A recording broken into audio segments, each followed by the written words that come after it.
The war room aboard the flagship Devourer of Weak Stars was cold, dark, and full of quiet pride. Blue light from 1,000 screens filled the huge chamber. On these screens, star maps glowed. Fleet numbers blinked. Small green dots marked ships. Red dots marked targets. Today, one red dot sat in a quiet corner of the galaxy, far from the center of power. That dot was a small yellow star. Around it circled a blue and green planet. The humans called it Earth. The Grathnak Imperium was old and strong. For 300 years, its warships had crossed the stars, conquering world after world. Weaker species fell before it like grass before a storm. Entire civilizations bent their knees and paid tribute.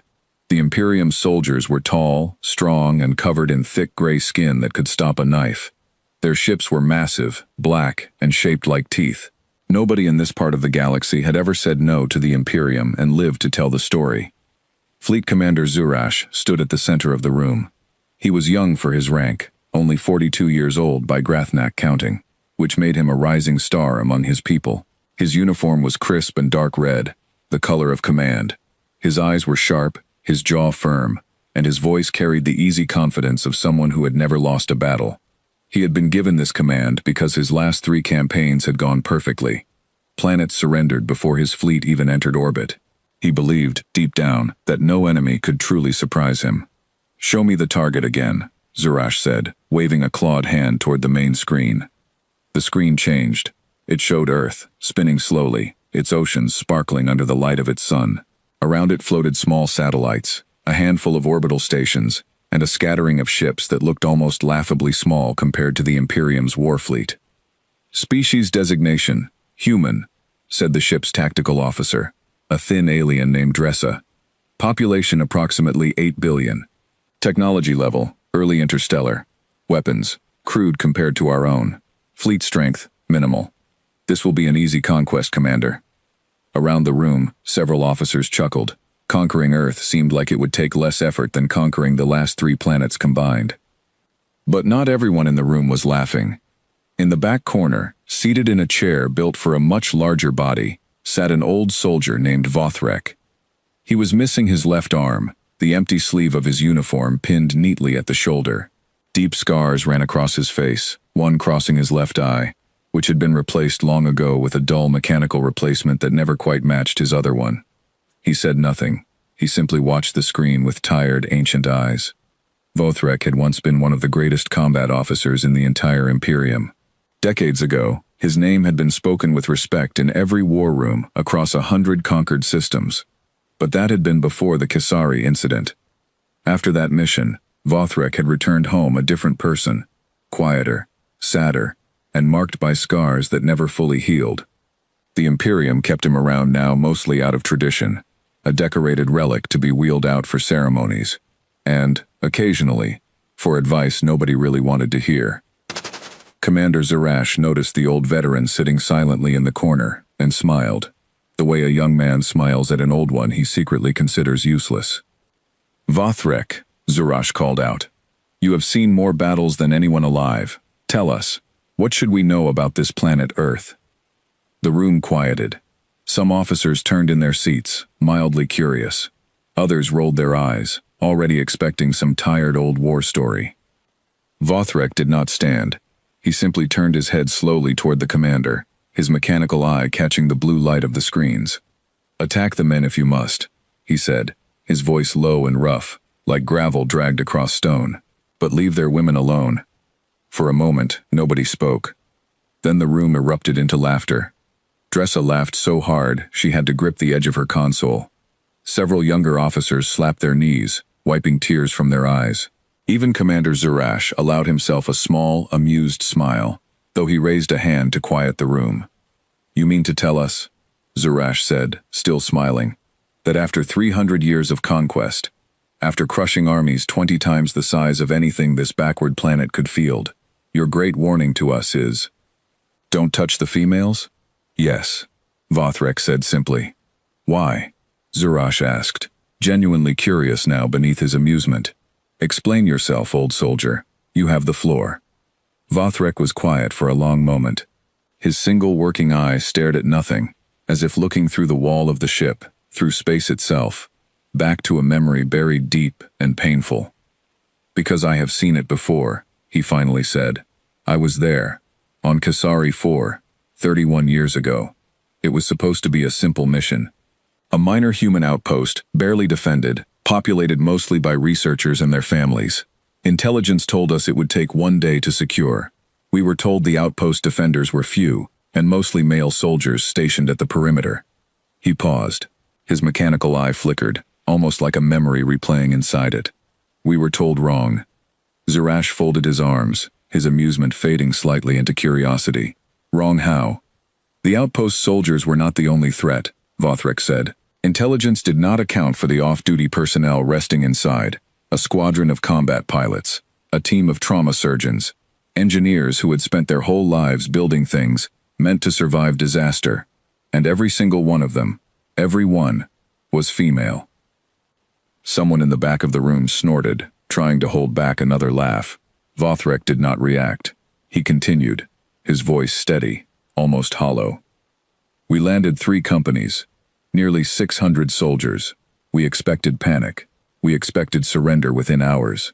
Command believed the presence of so many non-combat personnel would make the outpost weak, easy to break. Command was wrong. Within 6 hours, all 3 companies were gone, not retreated, gone. The room had gone quiet again, though this time the silence carried a different weight. I was the only survivor, Vothrek said. I lost my arm. I lost my eye. I lost 11 friends who had fought beside me for over a decade. And I lost something else too, something harder to name. I lost the belief that any enemy could be predicted simply by counting soldiers and ranking weapons. Zurash studied the old veteran for a long moment. Then he turned back to the screen, showing Earth spinning peacefully below. That is one incident, Zurash said carefully, though his voice had lost some of its earlier mockery.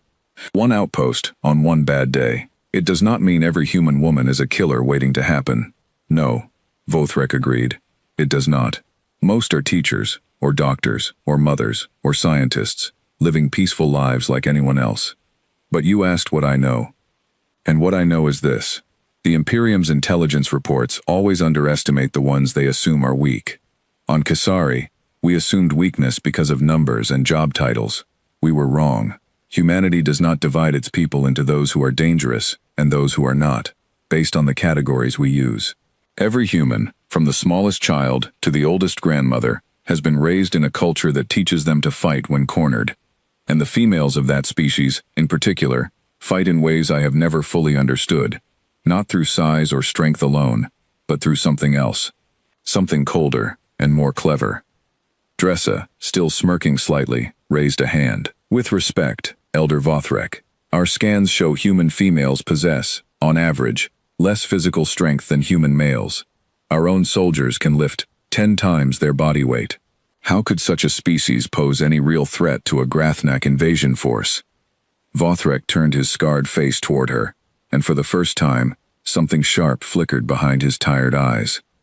Strength was never the danger, he said quietly. It was everything else. Strategy, coordination, patience, and a willingness to do whatever it takes to protect what they love, without hesitation and without mercy. I watched women half my size disable soldiers 3 times their weight, not through muscle, but through traps, timing, and absolute precision. I watched them turn kitchens into armories and gardens into minefields. I watched them organize an entire counteroffensive in the time it took my company to secure a single building. He leaned forward slightly in his chair. You laugh because you have not seen it. I pray, for the sake of every soldier under your command, that you never do. But if you insist on this invasion, Commander Zurash, do this one thing for an old broken soldier who has nothing left to gain by lying to you. Leave the women be. Attack their military bases, if you must fight this pointless war. Attack their fleets in orbit, if you believe your ships are strong enough. But do not send your soldiers into their neighborhoods believing you will find easy, harmless targets. You will not. The laughter in the room had faded completely now. A few officers exchanged uncertain glances. Even Dressa's smirk had shrunk into something more thoughtful. Commander Zurash was quiet for a long moment, studying the old veteran's scarred face, his missing arm, his dull mechanical eye. Then he straightened his uniform and turned back to the star map. his confidence returning like a switch flipped back on. "Thank you for your colorful memory, Vothrek," Zurash said, his tone polite but final. "I do not doubt that something terrible happened to you 31 years ago. But this is not Kasari 4. This is Earth, a planet with barely any real military presence beyond its own atmosphere. Our fleet outnumbers anything they could field by 100 to 1. We will proceed with the invasion as planned." Vothrek said nothing more. He simply lowered his head slightly, the way a man does when he knows a warning has gone unheard, and there is nothing left to do but watch what happens next. As the officers returned to their planning, laughing softly among themselves about the old soldier's strange warning, none of them noticed the way Vothrek's remaining hand tightened slowly into a fist, or the way his mechanical eye stayed fixed on the image of Earth glowing quietly on the screen, as if he were looking at a grave that had not yet been dug. Far above the blue planet, satellites blinked steadily, unaware that far across the stars, a fleet of black, tooth-shaped ships had already begun charging their engines, setting a course toward a world that history would soon remember for a lesson no empire ever wanted to learn. 3 days passed before Commander Zurash summoned Vothrek again. This time, it was not in the crowded war room, but in a smaller private chamber near the bridge, where only the two of them sat across a narrow metal table. A single light hung above them, casting long shadows across the walls. Zurash had not been able to stop thinking about the old soldier's warning. He told himself it was simple caution, the kind any good commander should have. He told himself he was not afraid. But somewhere in the back of his mind, the story of Kasari 4 had planted a small, stubborn seed of doubt, and doubt was something Zurash was not used to feeling. "Tell me more," Zurash said, folding his hands on the table. "Not the summary. All of it. From the beginning." Vothrek studied him for a long moment, as if deciding whether the young commander truly wanted to know, or simply wanted to be reassured. Finally, he nodded slowly. "Kasari 4 was a small outpost," he began, "built on a rocky moon at the edge of a system the humans had only recently begun to settle. Our scouts reported fewer than 2,000 residents. Most were listed as civilian personnel: scientists, engineers, medical staff, families. Our intelligence divided the population neatly into categories. Soldiers were dangerous, civilians were not. It was a simple equation, one we had used successfully on a dozen other worlds." He paused, his mechanical eye flickering faintly in the dim light. What our intelligence failed to understand was that many of those so-called civilians were something else entirely. They were veterans, retired soldiers who had fought in human conflicts long before ever leaving their homeworld. They were combat medics who had survived battlefields far bloodier than anything we could imagine, and most importantly, they were people who had trained their entire lives to never be caught without a plan. Zurash leaned forward slightly. "Go on." "We landed at dawn, by the outpost's local time," Vothrek continued. "Our first company moved to secure the perimeter defenses, expecting light resistance from a handful of soldiers stationed there. We were correct about that part. The perimeter fell within the first hour. It was almost too easy. I remember thinking, at the time, that the human commander back on Earth must have been foolish to leave such a valuable outpost so poorly defended." His voice grew quieter, heavier. "That was our first mistake. We believed the fight was over, because the visible fight was over." "What happened next?" Zurash asked. "Our second and third companies moved into the residential and research sectors, expecting to find frightened civilians ready to surrender. Instead, we found empty streets. No panic, no crowds running for shelter. Just silence, and closed doors, and windows with the lights turned off." Vothrek's remaining hand curled slightly against the metal table. "It should have warned us. Silence is never a good sign in war. But we were confident, arrogant even, and we continued forward. Within minutes, the silence broke, not with screaming, but with precision. Explosive charges hidden inside ordinary household items detonated beneath our soldiers' feet. Traps built from simple tools, hunting equipment, and medical supplies turned entire streets into killing zones. Soldiers who broke down doors expecting empty rooms instead found ambushes prepared with the same care a surgeon uses before an operation. Zurash's jaw tightened slightly, but he said nothing, letting the old soldier continue. "I remember one moment clearly," Vothrek said, his voice dropping almost to a whisper. My unit entered what our scanners identified as a medical building. We expected doctors, patients, perhaps a few frightened staff. Instead, we found a woman standing calmly in the center of the room, her hands steady, her eyes calm, holding what looked like a simple medical scanner. We lowered our weapons instinctively, because our training told us medical staff were not combat threats. He tapped the side of his dull mechanical eye. That scanner was not a scanner. It released a burst of concentrated light designed to overload our optic sensors. The half my unit was blinded instantly. The other half was cut down within seconds by soldiers who had been hiding in the ceiling above us the entire time. Soldiers we had walked directly beneath without noticing. Zarash's eyes had narrowed, no longer filled with polite curiosity, but something closer to real concern. She was not the only one, Vothrek continued. Across the entire outpost, similar ambushes unfolded at nearly the same moment, as if coordinated with perfect timing. Engineers turned power stations into traps. Off-duty pilots, unable to reach their ships, fought instead with whatever tools their hands could find, taking down soldiers twice their size through sheer precision and coordination. Medical staff, trained to save lives, proved just as skilled at ending them when their home was threatened. "How did you survive?" Zarash asked quietly. Vothrek was silent for a long moment. "I did not. Not entirely," he finally said. "Part of me stayed on that moon. My arm was taken by a woman no larger than my own daughter, wielding nothing more than a repurposed surgical tool, and years of quiet training I never knew existed. My eye was lost moments later, to an explosion, meant for someone else, someone who had already fallen. I was found 3 days later by a rescue team, the only survivor among 600 soldiers. The room was silent except for the low hum of the ship's engines. When I returned home," Vothrek continued, "the Imperium wanted answers. They wanted to know how an outpost with so few listed combat personnel could destroy 3 full companies. I gave them the truth, the same truth I have given you today. And do you know what they did with that truth, Commander?" Zarash shook his head slowly. "They buried it," Vothrek said. "They labeled Kasari 4 a statistical anomaly, an unfortunate combination of bad luck and poor planning. They did not want to believe that an entire species could raise its people, regardless of gender, to be capable of such things. It was easier to call it luck than to admit our intelligence had failed to understand something fundamental about the humans." Zarash rubbed his temple slowly, the confidence from days earlier now tempered with something more careful. "And you believe Earth's population as a whole shares this capability?" "I do not know every human on that planet personally," Vothrek admitted.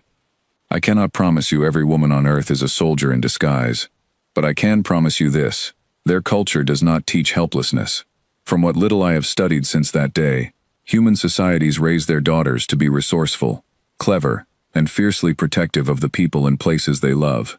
Some fight with weapons, others fight with words, with strategy, with quiet determination that outlasts any army. Underestimating them is not simply dangerous, Commander. It is a mistake the Imperium has already made once, and paid for in blood." Zarash sat back slowly, his mind turning over the old soldier's words. Outside the small chamber's single window, stars streaked past, as the fleet continued its silent journey toward Earth. "I appreciate your honesty," Zarash finally said, though his voice had lost its earlier certainty. "But intelligence reports on Earth show nothing close to what you describe. Their military is small, their weapons are unremarkable by our standards. Perhaps Kasari 4 was simply an unlucky exception, one outpost among thousands that happened to be defended by unusually skilled individuals. Perhaps," Vothrek said quietly. "I hope, for the sake of your soldiers, that you are right." But even as he said the words, his mechanical eye remained fixed on the small window, on the distant light of a yellow star growing slowly brighter as the fleet drew closer, and something in his weathered face suggested he did not believe his own hope even a little. Later that night, alone in his private quarters, Commander Zarash pulled up every available file on human history that the Imperium's databases contained. Most of it was thin, gathered hastily from limited scouting missions and intercepted communications. But scattered throughout the files, he found small, strange details that gave him pause. Records of human conflicts where women had served as spies, engineers, code breakers, and fighters throughout their history, long before ever developing space travel. Old photographs, grainy and faded, of women standing beside machines of war, building weapons, flying aircraft, treating the wounded on chaotic battlefields. None of it, alone, was proof of anything extraordinary. But taken together with Vothrek's warning, it left a small, uncomfortable question sitting in the back of Zurash's mind, one he was not yet ready to admit out loud. What if the old soldier was right? Still, pride was a heavy weight, and the Imperium's plans were already set in motion. Ships continued their course, weapons continued their preparations, and far below, on a quiet blue planet spinning peacefully beneath a golden sun, the people of Earth had no idea that a warning meant to save them had already been spoken, and already been ignored. The Grathnak fleet arrived above Earth on a clear morning, though nobody on the planet below knew it yet. The ships slipped into orbit quietly, their hulls coated in materials that bent light and confused radar. For nearly 6 hours, they simply watched, gathering data, mapping cities, and finalizing their attack plan. Commander Zurash stood on the bridge, watching the planet turn slowly beneath him. From this height, Earth looked peaceful. Green fields, blue oceans, white clouds drifting lazily over quiet cities. It was hard to imagine, looking at something so calm, that this small world could hold any real danger. "Report," Zurash said. Dressa's voice came from the tactical station, crisp and confident. "Orbital scans complete, Commander. Human defenses are minimal. A handful of orbital stations, none heavily armed. Their largest nation's military fleet is stationed near their own moon, likely for training exercises. Ground-based defenses appear standard, nothing beyond early energy weapons and conventional projectile systems." "And the target city?" Zurash asked. "Selected as instructed," Dressa replied. "A coastal city, moderate population, home to several research and technology centers. Our analysis shows the residential districts near the coast are populated mostly by non-military civilians, a significant number of them women and children. Striking there first should minimize military resistance while maximizing psychological impact on the wider population." Zurash's eyes flicked briefly toward the back of the bridge, where Vothrek stood quietly near the entrance, his single eye watching the planet below, with the same tired patience he always carried. Neither of them said anything. The warning had already been spoken. The decision had already been made. "Begin the invasion," Zurash ordered. Landing craft dropped from the fleet like black seeds falling toward soil, their engines silent as they descended through the atmosphere. Within minutes, they touched down along the outskirts of the coastal city, and Grathnak soldiers poured out in organized formations, their heavy armor gleaming under the morning sun. The first resistance came quickly, but not from where they expected. A squad of soldiers moving toward the city's small military base was surprised to find the base already alert, weapons ready, defenses activated. The base commander, a stern woman with graying hair and decades of service behind her, had received early warning of the fleet's approach from a distant orbital sensor array the Grathnak scans had somehow missed. By the time the invaders arrived, the base's defenders were dug in, organized, and waiting. "They knew we were coming," a young Grathnak soldier said nervously over comms, ducking behind a burned-out vehicle as energy fire streaked past him. "Impossible," his squad leader snapped. Our approach was concealed. But concealed or not, the humans had adapted. The base commander had spent the last several hours preparing every available soldier, civilian volunteer, and piece of equipment for exactly this scenario. It was not the overwhelming defense the Grathnak feared from a major power. It was something smaller, and in its own way, more frightening. A handful of determined people who refused to be caught unprepared. Meanwhile, in the residential districts near the coast, the second wave of Grathnak soldiers moved forward confidently, expecting the easy victory their commanders had promised. Intelligence reports called this area a soft target, filled mostly with non-combatants. The soldiers advanced through quiet streets lined with small houses, gardens, and parked vehicles, their weapons raised but their guard lowered, expecting surrender rather than struggle. They found neither. The streets were empty, doors closed, curtains drawn. It looked, for a moment, exactly like the silence Vothrek had described from Kasari 4 so many years before. "Command. Residential sector shows no visible resistance," one soldier reported, proceeding with door-to-door search. The first door they broke down belonged to a small house near the edge of the district. Inside, they found an elderly woman standing calmly near her kitchen table, her hands folded, her expression unreadable. "Civilian confirmed," the soldier said, motioning for his squad to move past her toward the next room. The burrito was cold. It was the last message he ever sent. What the Grathnak scanners had failed to detect was a small network of neighbors who had spent the last several hours quietly preparing. Retired engineers had rigged simple, effective traps using household materials. Former medical personnel had organized makeshift defensive positions in basements and back rooms, and ordinary residents, frightened but resolute, had banded together under the calm direction of women, who decades earlier had served in various military and emergency roles before retiring to quiet civilian lives. Explosions echoed through the district as hidden charges, built from repurposed tools and simple chemistry, tore through advancing Grathnak formations. Soldiers who kicked open doors expecting empty rooms instead found ambushes, carefully planned and calmly executed. What should have been a simple sweep of a defenseless neighborhood turned instead into a slow, costly nightmare. Back on the flagship, Commander Zurash watched the reports come in with growing unease. Casualty numbers rising in residential sector, Dressa reported, her earlier confidence faltering. Second company reporting 60% losses. Third company. Commander, third company has stopped responding entirely. That is impossible, Zurash said sharply. Our scans showed no significant military presence in that district. There wasn't one, Dressa said, staring at her console in confusion. According to every metric we gathered, that district held nothing but ordinary civilians. Zurash's gaze drifted, almost against his will, toward the back of the bridge, where Vothrek stood silently, his scarred face unreadable, his mechanical eye fixed on the tactical display showing the chaos unfolding below. Continue the assault, Zurash ordered, though his voice had lost some of its earlier certainty. Send reinforcements to the residential sector. We will not be turned back by farmers and shopkeepers. But even as the order left his mouth, new reports began flooding in from other parts of the city. A group of engineers, working out of a small technology firm, had rerouted the city's power grid to create a devastating trap for advancing troops.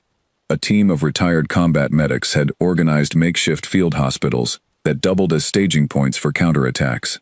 And in the skies above, a squadron of civilian pilots, women who had once served in the human military before returning to civilian life, had commandeered small aircraft and begun harassing Grathnak landing craft with a level of skill that should have been impossible for supposedly retired personnel. By the time the sun began to set over the coastal city, the Grathnak invasion force had suffered losses far beyond anything predicted by their careful battle plans. Entire companies had been reduced to scattered survivors. Landing craft lay burning along the shoreline, and in the quiet, smoke-filled streets of the residential district, Grathnak soldiers who had once believed themselves unstoppable now moved cautiously, glancing nervously at every closed door and shadowed window. Aboard the flagship, Commander Zurash stood silently before the tactical display, watching the red markers representing his own forces flicker and vanish one by one. The confidence that had carried him through a dozen easy conquests had drained from his face entirely, replaced by something closer to disbelief. "Casualty report," he said quietly. Dressa's voice was barely above a whisper. "Overall invasion force losses currently estimated at 40%, Commander. Most losses concentrated in the residential sector, exactly as Elder Vothrek predicted." Zurash closed his eyes briefly, the weight of the old soldier's warning finally settling fully upon him. When he opened them again, he turned slowly toward the back of the bridge, where Vothrek still stood, quiet and unmoving, watching the chaos unfold with the tired, knowing expression of a man who had seen this story before and had hoped, against all odds, that this time might be different. "You tried to warn me," Zurash said quietly. "I did," Vothrek replied, his voice carrying no satisfaction, only old, familiar sorrow. "I always do. It is rarely enough." Outside the ship, far below on the smoke-filled streets of the coastal city, the people of Earth were only just beginning to understand the scale of what they had survived, and far above them, an empire that had never known true defeat was beginning, for the first time in centuries, to understand fear. Long before the Grathnak fleet arrived, Maya Chen had been an ordinary woman living an ordinary life. She ran a small engineering repair shop near the coast, fixing old machines and building small inventions for her neighbors when they needed help. Years earlier, before settling into this quiet life, She had served for over a decade in her country's military, working in demolitions and field engineering. She had left that life behind long ago, or so she thought, choosing instead the slower rhythm of civilian work and quiet mornings. When the first warning came through the city's emergency channels, a garbled message about unidentified objects entering the atmosphere, Maya had felt something cold settle in her stomach, an old instinct she had not felt in years. She did not wait for official instructions. Within an hour, she had gathered nearly a dozen neighbors into her shop, retired engineers, off-duty medical staff, a former combat pilot who now taught flying lessons to teenagers, and an elderly woman who had once served as a field commander before retiring to a quiet life growing vegetables in her garden. None of them held any current military rank. None of them had been called upon by any official chain of command. They came simply because they understood, in a way that could not be taught, that when danger arrived, waiting for someone else to act was often the most dangerous choice of all. "We don't know what's coming," Maya said, laying out tools and spare parts across her workbench. "But we know how to prepare for the unknown. That's what we always trained for." The elderly former field commander, a woman named Eleanor, nodded slowly. "Then let's prepare the way we were taught. Assume the worst. Plan for it anyway." Over the next several hours, as the Galactic fleet quietly studied the planet from orbit, Maya's small group worked tirelessly, contacting others across the neighborhood, sharing plans, organizing defenses using nothing more than everyday tools, old training, and quiet determination. They rigged simple alarm systems using repurposed electronics. They converted basements into shelters reinforced with whatever materials were available.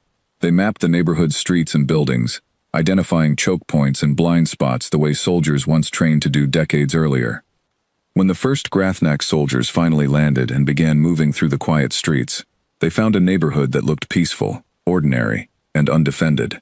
They had no way of knowing that behind those closed doors and drawn curtains, a network of people with decades of hidden experience were watching, waiting, and preparing.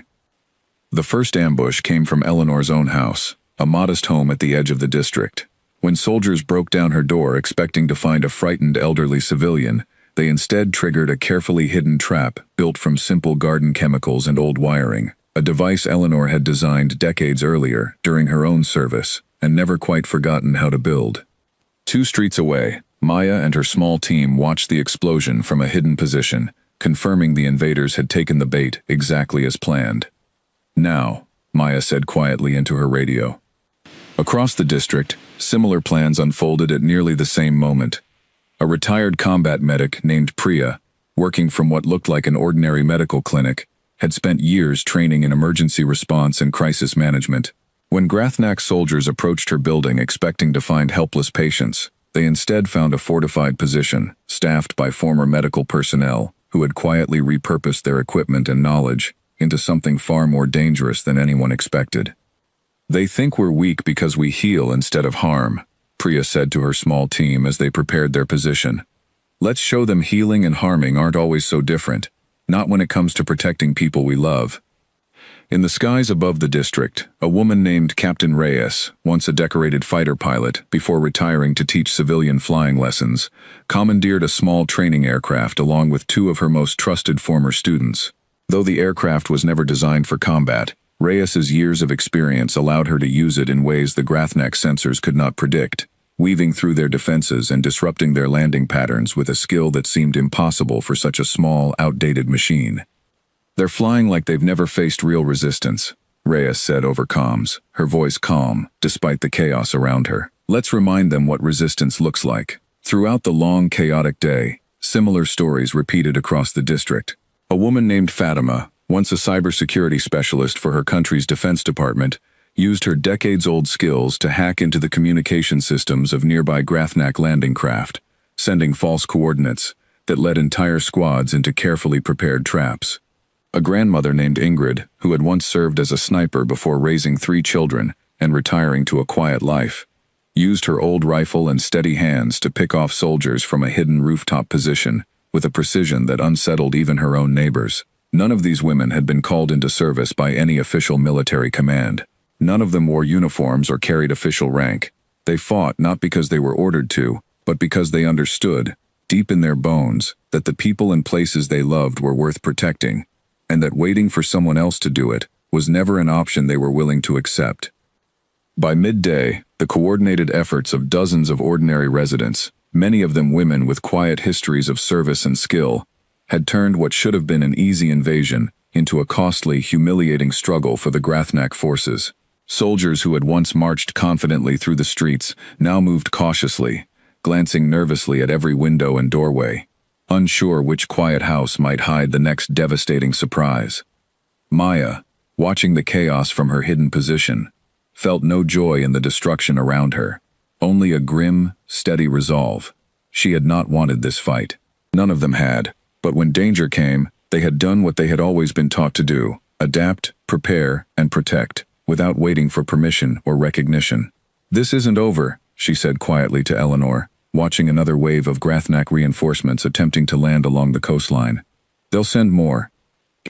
"Then we'll be ready for more," Eleanor replied simply, her old, steady hands already preparing the next set of defenses. "That's what we do."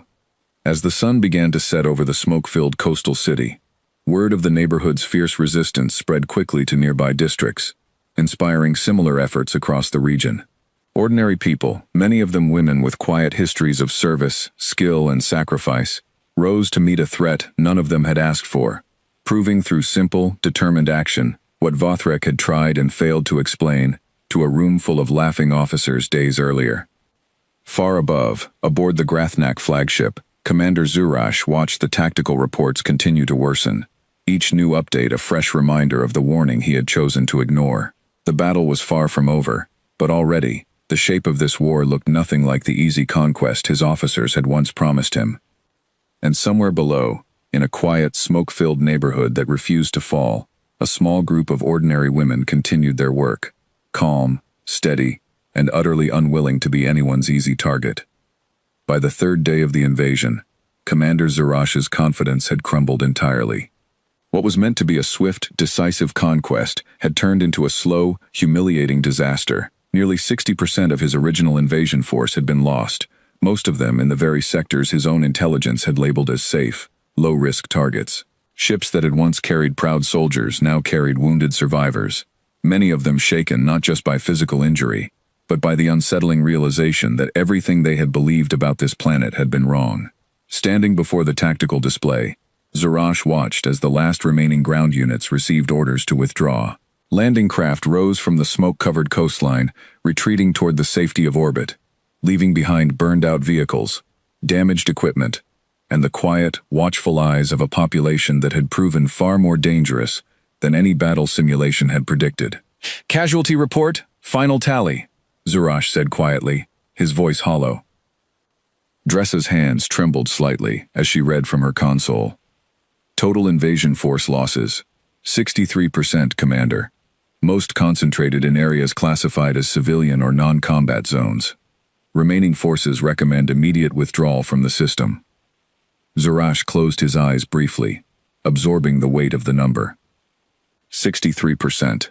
More losses than any Grathnak campaign in over a century, inflicted not by a rival empire's war fleet, but by a scattered network of ordinary people defending their homes, with nothing more than old skills, quiet determination, and an unwillingness to be underestimated. He turned slowly toward the back of the bridge, where Vothrek stood exactly where he always stood, quiet, patient, unreadable. "You knew this would happen," Zurash said, his voice carrying no anger now, only tired acceptance. "I hoped it would not," Vothrek replied. "But yes, I knew it was possible. I have seen it before." Zurash walked slowly toward the old veteran, studying his scarred face, his missing arm, his dull mechanical eye, features that had once seemed like symbols of a broken, outdated soldier, but now carried the weight of hard-earned wisdom. "Explain it to me," Zurash said quietly. "Not the story this time. The reason. Why do we keep making this mistake?" Vothrek considered the question for a long moment before answering. "Because our intelligence measures strength the way we understand it. Size, muscle, weapons, rank. We look at a species and sort its people into categories of danger and safety based on these simple measurements. But humanity does not build its strength that way alone. Their history is filled with people, regardless of gender, who have been shaped by necessity into something far more adaptable than simple physical power. When threatened, They do not wait for permission to defend what they love. They use whatever tools, knowledge, and courage they have, and it is often enough to overcome far greater forces. And the women specifically? Zurash asked. Why does this pattern seem to center so often around them? I have thought about this for many years, Vothrek admitted. I believe it is because we, and many other species across this galaxy, have made the same careless assumption, that strength and danger belong primarily to those who look most physically imposing. Humanity's women are frequently underestimated, both by their enemies and, at times, even by members of their own society. But being underestimated is not the same as being weak. Often, it simply means being given more room to prepare, to plan, and to act without being watched too closely. On Kasari 4, in your invasion here, the pattern is the same. We assumed weakness where there was none, and that assumption cost us dearly both times. Zurash absorbed this quietly, his gaze drifting back toward the tactical display, where the last of his retreating forces slowly gathered above the wounded but unconquered planet below. What do we tell the Imperium's high command? Zurash asked. How do we explain a defeat like this? You tell them the truth, Vothrek said simply. The same truth I gave you before this invasion began, and the same truth they buried after Kasari 4. Perhaps this time, with a defeat this large, they will finally choose to listen. Zurash gave a tired, humorless laugh. And if they do not, then some other commander, on some other day, will make the same mistake again, Vothrek said quietly. And perhaps he will not be as fortunate as you, Commander. Perhaps he will not survive to deliver the warning at all. The Grathnak fleet withdrew from Earth system 3 days later, battered and humiliated, carrying wounded soldiers, and a defeat unlike anything the Empire had faced in generations. Back on Earth, word of the invasion and its costly failure spread quickly, though the full truth of what had happened, and who exactly had defended those quiet neighborhoods so fiercely, remained known mostly to the people who had lived through it themselves. Maya Chen returned to her small engineering shop within days, quietly repairing the damage to her workspace, saying little about what she had done during the invasion. Eleanor returned to her garden, planting new vegetables where explosions had scorched the earth only days before. Priya reopened her medical clinic, treating the wounded with the same steady hands she had used to defend them. None of them sought recognition or reward.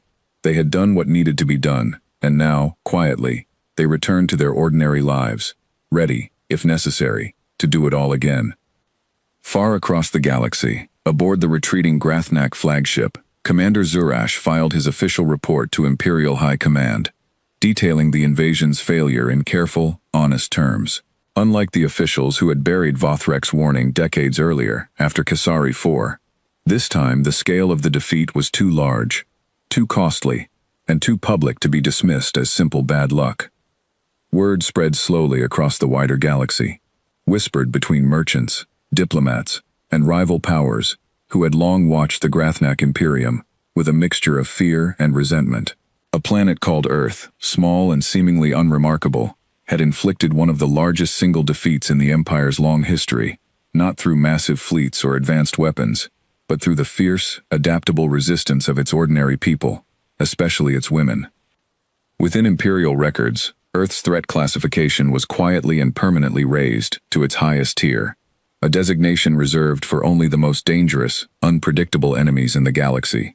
And attached to that classification, buried in the fine details that only serious military analysts would ever read, was a simple, carefully worded warning, drawn directly from the testimony of a scarred, one-armed veteran who had survived what no one else had. Approach human settlements with extreme caution, and under no circumstances underestimate the women who call that world home. Vothrek did not live to see the full impact of his warning finally being taken seriously. He passed away peacefully several years later, having spent his final days quietly training a new generation of Grathnak officers, teaching them the lessons he had learned through blood and loss, hoping desperately that fewer of them would have to learn those same lessons the hard way. But his warning outlived him, carried forward in military records, whispered stories, and the cautious respect that slowly spread across the galaxy whenever the subject of Earth arose in conversation among those who knew its history. And on a quiet blue planet, spinning peacefully beneath a golden sun, ordinary people continued their ordinary lives, unaware that far across the stars, their quiet strength had already become legend, A simple, unshakable truth, whispered carefully among the empires of the galaxy. Never, under any circumstances, attack Earth's women.